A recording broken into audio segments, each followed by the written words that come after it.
Hello, everyone. Welcome, Sideline Brief Podcast, on episode 225. Pretty light on the news from this weekend, but we did have Selection Sunday just happened, so we'll give our early impressions of the men's bracket here.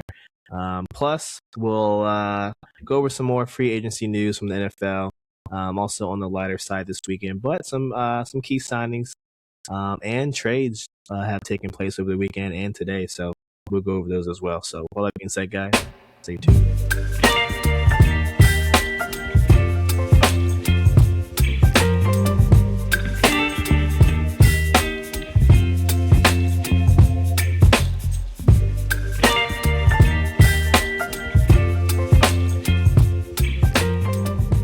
Right into the NFL free agency. Like I said, not a big weekend in terms of additional signings, but there were a couple of trades. Start off with the trade today.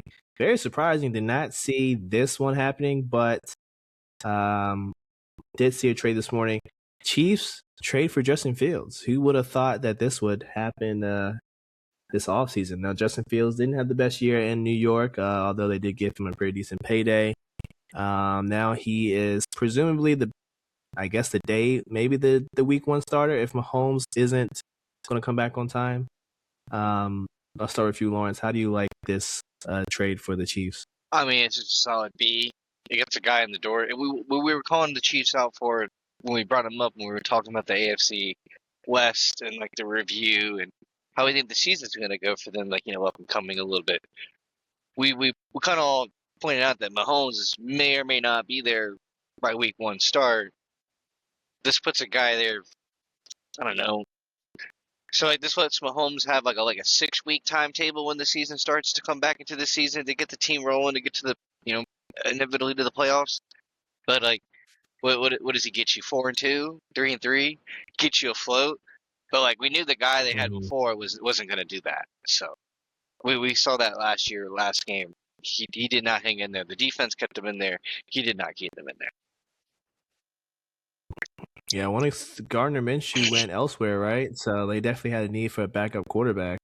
Hey, Fields, last time he played for a competent coach and a somewhat decent O-line, he was 4-1 in Pittsburgh. So maybe he can do some magic in Kansas City. Jacob, what are your thoughts on this? Yeah, my thoughts are that exactly. I mean, in the small sample size that we saw with him with the Pittsburgh Steelers, he looked pretty decent, and then Russ Wilson got back and took the job over, and that was the storybook end of Justin Fields' career in Pittsburgh. Obviously, it didn't work out with the New York Jets. Lots of quarterbacks would raise their hand if I said, raise your hand if it didn't work out for you in the Jets. A lot of quarterbacks and lots of other positions and jobs and coaches and general managers. Enough about the Jets. The Jets suck. Justin Fields is still a younger guy. Still has, not the best thrower of the football, but obviously an amazing athlete, can do a lot of things with his legs. He's a perfect little gadget guy for a coach like Andy Reid.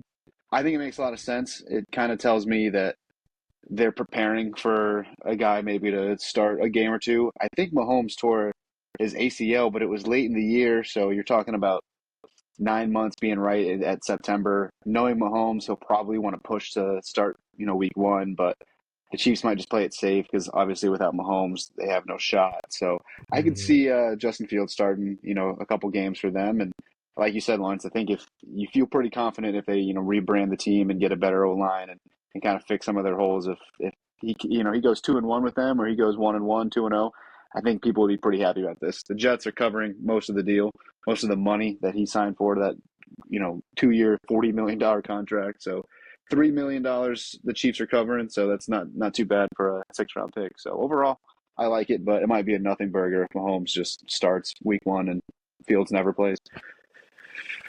Yeah, we'll have to continue to monitor Mahomes possibly playing week one. I think maybe he can be another, rehabilitation project, kind of like we've seen with Darnold and Baker. Because Fields has a talent, like I said earlier, but it's just we've only seen the flashes when he's had, a competent head coach and a decent O-line. So we will see on this one. In terms of signings this weekend, we could just quickly go through a couple. One that I had liked, the Commanders adding to the running back room, adding Jerome Ford, who, has played well ever since Nick Chubb has Nick Chubb left last year, and then 2 years ago, and even before that, Ford has been a serviceable running back, at least backup, and he did get some starts in between there. So how are we feeling about this signing for the Commanders? Start with you, Jacob. Yeah, I like it. Under the radar guy. He was a player on the Cleveland Browns, so he didn't get a whole lot of attention. But Browns went and got Judkins from the draft last year, and they also got the other kid that came out later in the draft. So it makes sense for all parties there. And the Commanders, they also re-signed McNichols, so they're going to have a bunch of guys in that running back room, probably going to be by committee again, as they were this past year. Yeah, Lawrence, thoughts on Ford heading to the Commanders? It might be a tell when Ford gets in the field that it's a run play or he's going to be on block, but I don't know. I kind of like the versatility in which he adds because if you think of what was it, McKinstry, and then like you said, McNichols. Those guys are more elusive. They can also catch. There's versatility. Move them out to the slot from the backfield. There's a little bit more of that kind of game plan with them. And then at the end of the day, you still kind of need a guy to get you a few yards. And if Ford and I'm pretty sure they're still going to keep Rodriguez, right? Chris Rodriguez. So those are your two to keep through the season to roll up the middle and get those tough yards. Yeah, I imagine Rodriguez is there for another year, and then they got the other guy, and they still could draft Love if Love falls to them at, I believe they pick at 7, so they're still in the mix for Love if the Titans don't, get him at 4. So interesting spot the Commanders put themselves in. Bengals add backup QB Josh Johnson, second stint with the Bengals. I remember seeing him back in the day, I think, when Carson went down one of his many times. Not a bad pickup, but, hopefully with starting job seemingly pretty much non-existent now, maybe Joe Flacco comes back as the real backup. But I think this is a nice insurance policy for Cincinnati right there. Ridley restructured his contract so he could stay with the Titans. How are we feeling about this? Because Ridley, we kind of spoke about this last week. He's kind of there. Sometimes he's kind of, fading in and out. But you gotta, have some talent for a young quarterback. So how are you feeling about this? I'll start with you, Lawrence. Well, I think more so with Ridley is he's not really a strong number one. And that's kind of what they brought him there to be with the Titans. He's more of a strong 2, but I would always feel that he kind of lacked the ability to get open ever since he's been at the Titans. And may that be the fact that there's no O-line to keep the quarterback upright. Because let's face it, Ward was running around a lot. So keep him upright long enough in order to do the Ridley special, run really fast, really deep, and get the ball. But can't really do that when O-line's not protecting long enough. So, the amount of plays we probably could see, I don't watch a lot of Titans games, but the amount of the times you think he probably just runs a straight go or straight post and probably has the guy beat, but Ward's already scrambling and doesn't see it anymore.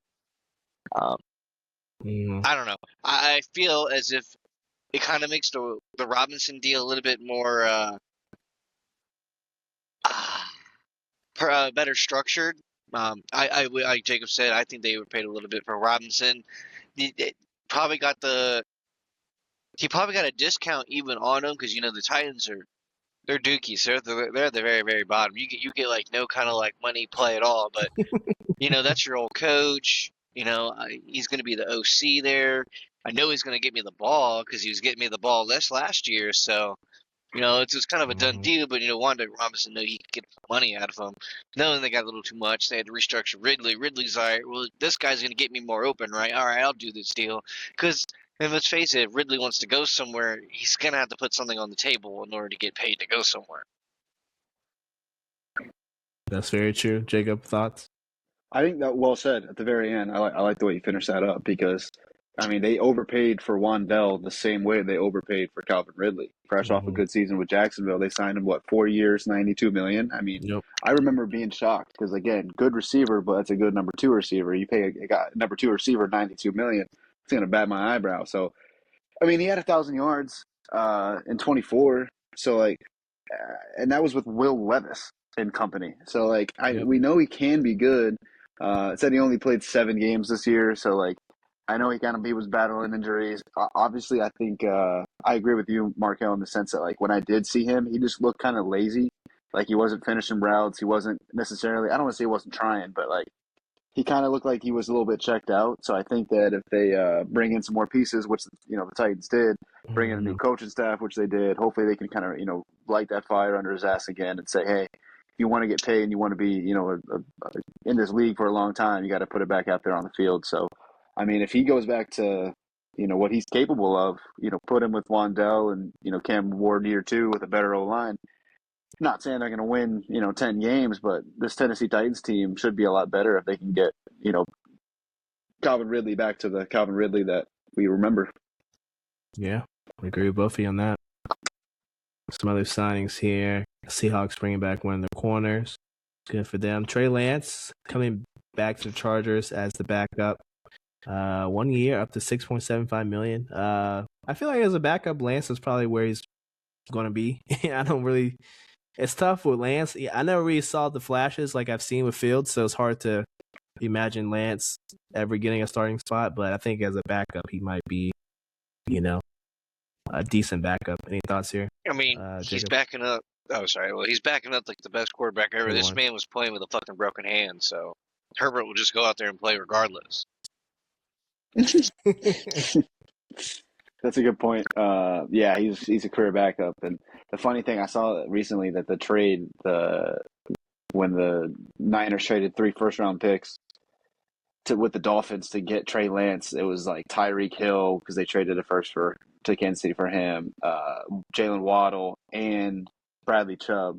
The Dolphins got all 3 of those dudes. All 3 of them were all pros, and the 49ers still have more playoff wins since that trade than the Dolphins do. So, like, the trade was terrible for the Niners, and it didn't even hurt them because they got Brock Purdy just luckily, magically out of nowhere. So, all in all, funny story. Trey Lance, forever a bust. Sorry, buddy, but it was COVID time.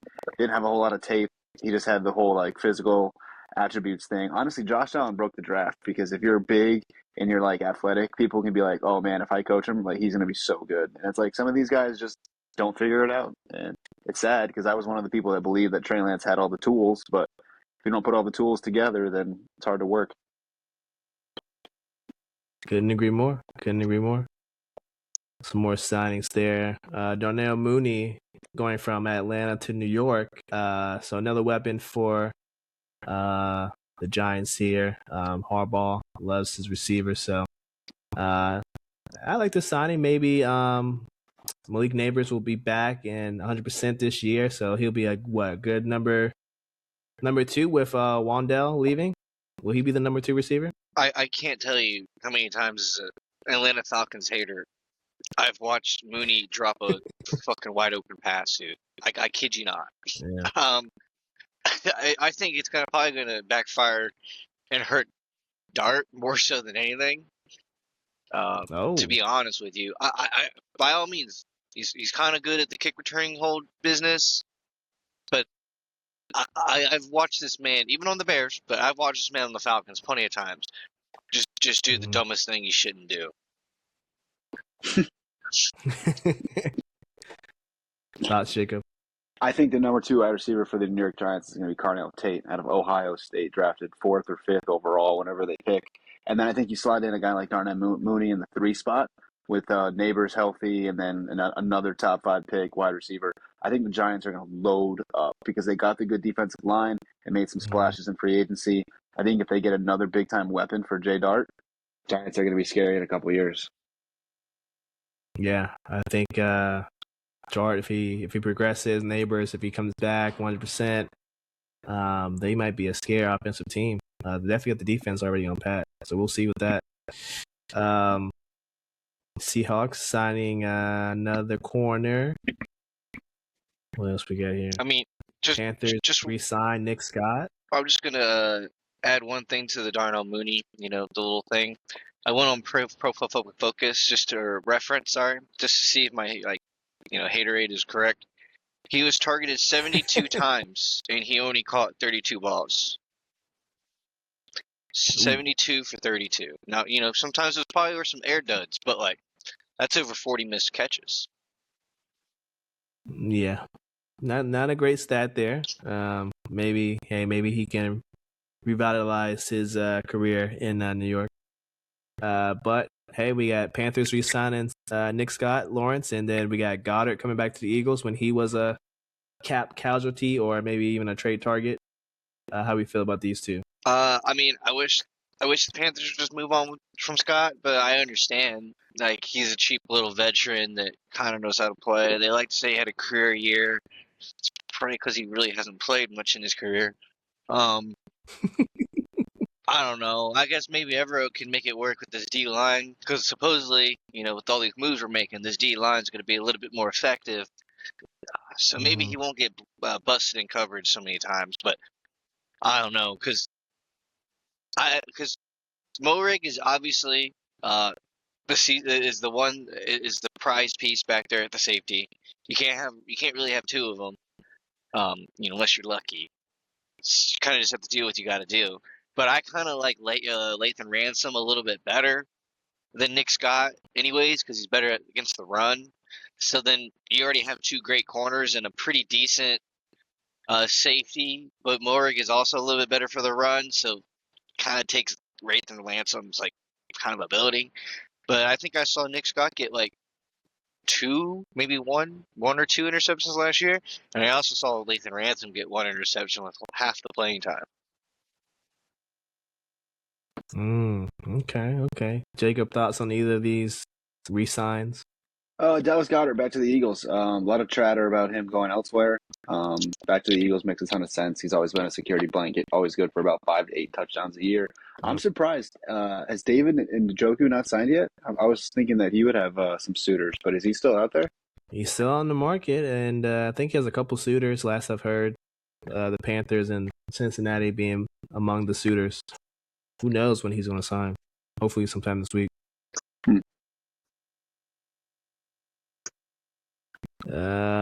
Cowboys and Rashawn Gary agreed to a pay cut. We already said Nichols to return to Washington. Fields heading to the Chiefs. Some more signings here. This just came in a couple hours ago. 49ers signed Christian Kirk to a 1-year deal. They still haven't re-signed Juwan Jennings, so I don't know what's going on there. And I don't think they officially have released Ayuk, right? So I know they have Mike Evans on the roster and they have Ricky Pearsall, but in terms of like any other receiver on their roster, I don't really know if they have too much more depth. So I like this as what Kirk would be competing for the second spot, maybe the third spot, depending on Ricky's improvement. Yes, but their other offseason moves have allowed who is it again? The GM there? John Lynch. They have allowed John Lynch to now shift to getting like a defensive player back for Ayuk instead of just trying to get like another, I would say middle to high end wide receiver or get like high end draft capita for him. You got your relationship's kind of broken. This kind of allows me to maybe shift different sides of the field. Like, oh, this team, they got a good defense, but man, they really need help in the wide receiver. Give me one of your good defenders. I think it kind of allows shifting of that. And the whole Juwan Jennings thing, like, I mean, he had a kind of a breakout year last year, but like, who else did they have to throw to? Yeah, for 49ers, I don't know outside of Mike Evans. I don't think he can realistically rely on Mike for be number one receiver. So I don't know what they're going to do. Jacob, any thoughts there? Yeah, I think the Brandon Ayuk thing is interesting because it's a divorce. I mean, there is no marriage counseling with them. They hate each other. They're going to break up. I agree. It's weird that they haven't like officially released him because I know that he signed that 4-year, $100-something million deal. I think last offseason. I think he was holding that. I think that was not long ago. So I don't know if they'll just cut him and eat the dead cap, or if they find a team to take on the contract, like the Washington Commanders, who still have a bunch of money. Then I bet the compensation is going to be really low. Or if they have to send money, then it might be like, hey, here's Ayuk.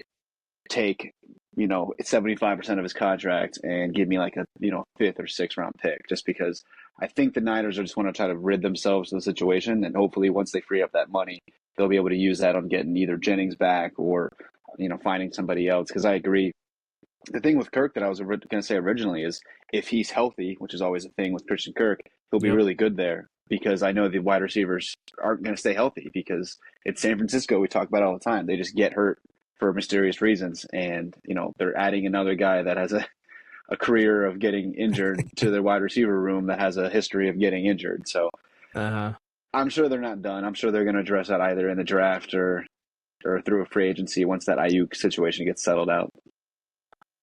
Yeah, it's definitely a situation to monitor in San Fran. We'll see who all Brock Purdy has to throw to next season. Your Panthers, Lawrence, re-signed your punter. Don't know too much about him, but is he good? Is he worth the 2-year deal, up to $5 million? Oh, hell yeah. That man's great at putting dotting.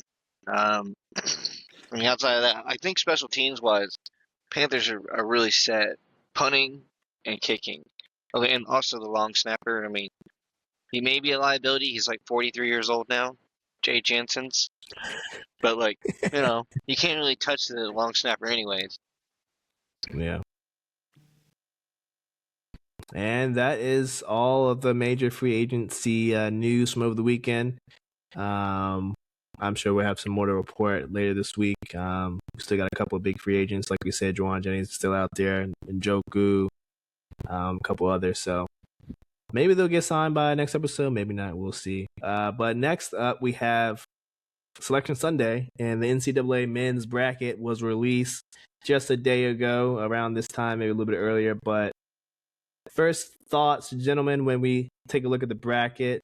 I think we talked about it previously, but possibly Miami, Ohio not being on the bracket, but they are in the first 4 games. So they will be playing March 18th. So that's a little surprising. There was some chatter this morning about that. So I saw a few, Lawrence. What are your first initial impressions on the final bracket here? Well, what's interesting, they said that if VCU hadn't beaten Dayton, that VCU would have been the last team in, and that would have knocked Miami of Ohio out of the tournament. So kind of interesting to know that they were the last team on the travel line, but they were the very, very last one. I kind of thought like a team like TCU might have a good edge and a good run. No, they gave TCU what was it, Duke right off the rip. Not a good start. Because they got Ohio State. They can take care of Ohio State, but like Duke right after that. Honestly, also for Duke, like you came in here as like number 1 in the country, like overall number 1. They kind of gave Duke the hardest region in terms of like premier coaches. Duke is in the hardest region. Some of the best historic coaches are in that little region. And there's some sleepers in that region. I mean, there's nothing easy about it. You're going to have to probably go through St. John's, Kansas. If there's either one of those comes up, then you're either going to have to go through Michigan State, most likely. I mean, what else do you want? I still think Duke's going to make a good run. I kind of think all number 1 seeds are going to make good runs. It'll be interesting to see what 12 seed is going to make a good run. I thought High Point had a shot, but they're playing Wisconsin, which I don't know. That kind of nips that one in the butt. And I also don't think that Northern Iowa is going to have a good chance against St. John. So it kind of leaves me with those other 2 as being the upset heaven. And then the sleeper, USF,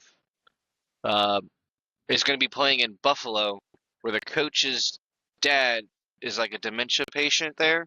So he's going to be seeing his son coach for the first time. And Louisville's kind of been like up and down to finish the season. And USF's just won 10 in a row. So I think there's an upset in that one. Okay, Jacob, initial impressions on the final 68 team bracket?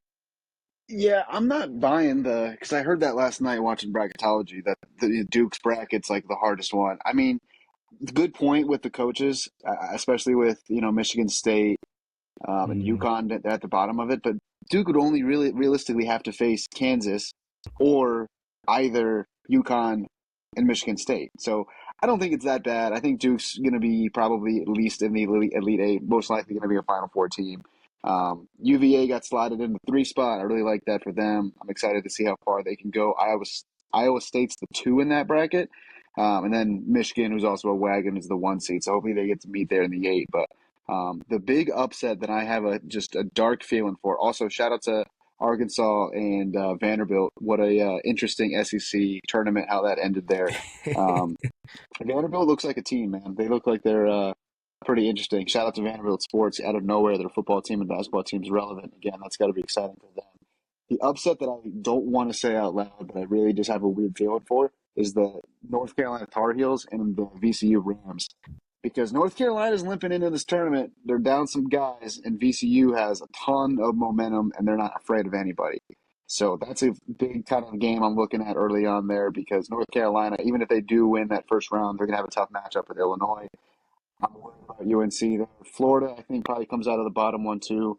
I don't think it's going to be all number 1 seeds in the Final Four like it was last year. I am looking forward to seeing somebody get upset. But just as we talk about it, man, you're talking about Duke, Florida, Arizona, and Michigan. I mean, they've all been really, really good this year. I know some of them had recent losses, not winning their conferences, but I think probably 2 or 3 of the ones get to the Final Four. I definitely think at least one of them get upset at some point. And I want to see some chalk. I want to see some miracle runs. I want to see some big upsets, because last year was a very favorite-heavy March Madness. And while that happens once in a while, I'm looking forward to some serious madness this year, starting with Miami, Ohio. I got them over to SMU in that first game, the first 4. Oh yeah, because they're in Dayton. Okay. Miami, Ohio is like what they said was like a 40-minute drive. Yep. Basically a home game for them. Nothing new. I mean, We shall see. I would say another upset I would like to point out that could easily happen is Santa Clara to beat Kentucky. I think Kentucky is a little overrated year after year, and I don't think they have like the coaching, like I would say the top coaches anymore. They continue to get the best players, but I think Santa Clara is a little slept on. I they were on the talk of possibly not making it. Then they get a 10 seed out of nowhere, which kind of tells you like the overall respect they kind of had for it. And then you put in the metrics of like how good Gonzaga was all year, and then they had a really good game against Gonzaga. St. Mary beat Gonzaga. They beat St. Mary, and essentially proven themselves. And then I guess another team they decided to prove themselves a lot through their tournament was Purdue. I thought Purdue getting a 2 was a little outrageous because of some of the losses they had down the stretch. I mean, I could see like a 3 or 4, but like Purdue just jumped to a 2 over just beating Michigan in the final. Yeah, I have to agree with you on that, Lawrence. Purdue. You've been talking about them quite a bit. How they aren't a good team, and then they, of course, win over Michigan in the championship game. So I don't know. We'll see. Our team, unfortunately, Mason will not be participating in this tournament. But Lawrence, you pointed out yesterday, they did get an invite from NIT, second year in a row. Skin, I think what Skin's third appearance in NIT, if you count like Maryland, right? Yeah. Well, one thing is interesting is like for a team like Virginia Tech, who were obviously part of like the last teams not to make it. Like 2 years ago, the coach said that he would be all in for getting an NIT bid and then going and dancing in the NIT. And this year, he denied a number 1 seed for the NIT. Okay, that's a little crazy. I get it. The NIT is not as cool as the big daddy of them all. But I mean, it's another way to let your guys get a little better. I'm pretty sure. We'll just say they had that one white boy on their team. I mean, no tournament at all makes them probably not want to stay. You got to give me some kind of like enticing thing to stay at the school. And in an era of transfer portals and stuff, I kind of think the sitting out of any kind of tournament at all is almost like nuclear death tier. Like, how are you going to entice players to stay when you deny a tournament bid I still wanted to play. I still want to see what we can do. And it's like Virginia Tech. You were going to be a 1 seed. You could easily make a run. You get, I think it's 3 home games. Yep. Yeah, I don't know, but Mason, I believe, plays Liberty at home. How are we feeling about this matchup? Lawrence, you're the resident college basketball expert. How do you think this game will go? I'm nervous. It's like one of those, like, you look at it, right? Like, Mason, they should win it, and you can pretty much say, like, by all accounts, like, the tournament loss, like, they were up in that game, they were doing everything they're supposed to right, but it was, you could just tell the writing on the wall was going to be like, oh man, this coach is going to retire, got to give him a few more wins. The players were playing a little harder at the end. I think it really, we say it every week, but it really comes down to Mincy and what he can do, and honestly, what kind of finish to the season Alan Spots wants to do, because he's not coming back. He's pretty much old. But like Liberty, I don't really know anything about him. But the previous Liberty teams have always been a little bit speedy, like a little bit shorter and fast, which if we look at their conference tournament, Jacob said that Missouri State has this huge guy down the paint, kind of knocked him out round 1 of their tournament. Pretty much is the whole reason why they don't have anything else brewing. But I don't know. Maybe we could do the same thing. Like, Alan Spotch, go harness your inner giant man, even though he's only like 6'9". Hey, second team all conference. Shout out to him and Mincy, both second team all conference players. But we as a Mason tends to play better at home. Anytime they're on the road is when things can get shaky. Jacob, any thoughts on this game tomorrow? Yeah, adding on to what Lawrence was saying, I was thinking about our old friend Hayes. If Hayes was playing in this game, or Haynes, man, he would be exactly what we need against this Liberty team. I'm probably not going to put much stock into it. I might not even watch it.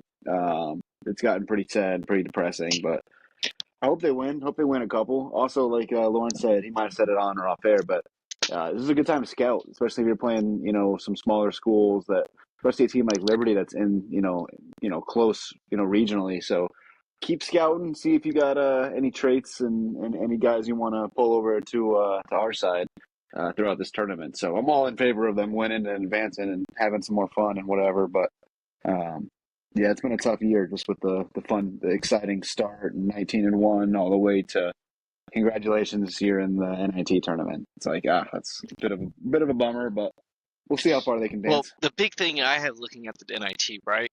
If they can make it past, let's say probably Nevada, because I watch Murray State not be very good most of the time this season. If you get past Liberty, probably get past Nevada if you can. If you play Auburn, Keyshawn Hall, the All-Star of last year, is on Auburn. He's a bench player on Auburn, but the sweet revenge we could have. Hey, he made his decision to leave. Don't know why, if he's going to be a bench player in the SEC, but hey, that's on him. That'll be some, like you said, Lawrence, some nice revenge for a guy who kind of quit on Mason when they were on the up and up. So we'll love to see it if Auburn can make it to that. That'll be the quarterfinals. Mm-hmm. Well, I don't think Auburn's passed that hard, but Mason, I don't know. I feel like that Nevada going all the way out to the West Coast, well, not West Coast, but all the way out to the West, like, it's going to be a little bit hard. Yeah, I think that might take them out of it, honestly. Anytime they play away is when things get shaky, and that's when I have the least amount of confidence in them. So let's take care of business on tomorrow night, and we'll go from there. Anything else before we head on out? Pretty light news weekend. Yeah, shout out to the USA baseball team. Got the big win on Friday night against Canada. Just doing that all over the place. Just US over Canada, man. I love to see it. Got the big win last night over the Dominican Republica. Paul Skeens was amazing. Shout out to Roman Anthony for hitting a dong shot. Also shout out to Gunnar Henderson for hitting a dong shot as well. Mason Miller with the save. So USA will play for the championship game. That'll be tomorrow night against the winner of the game currently going on. Shout out to the boys. One more win, and we'll close it down. So good for USA baseball. Yeah, I saw the attendance records for the WBC has been going up every single year. So shout out to baseball making a comeback. Yeah. Would have never thought I'd say that again, but hey, baseball's making a comeback, becoming relevant again, I assume. Lawrence, anything you want to add there? Honestly, all to the mid majors. Good luck in the NIT tournament or NCAA tournament. Really, I'm like Jacob said earlier. I'm all in for the upsets. I like watching good teams do good things, but any upset you can have. And come on, man, we won a Cinderella. I think the last Cinderella we had was what at this point, St. Peter. Yeah.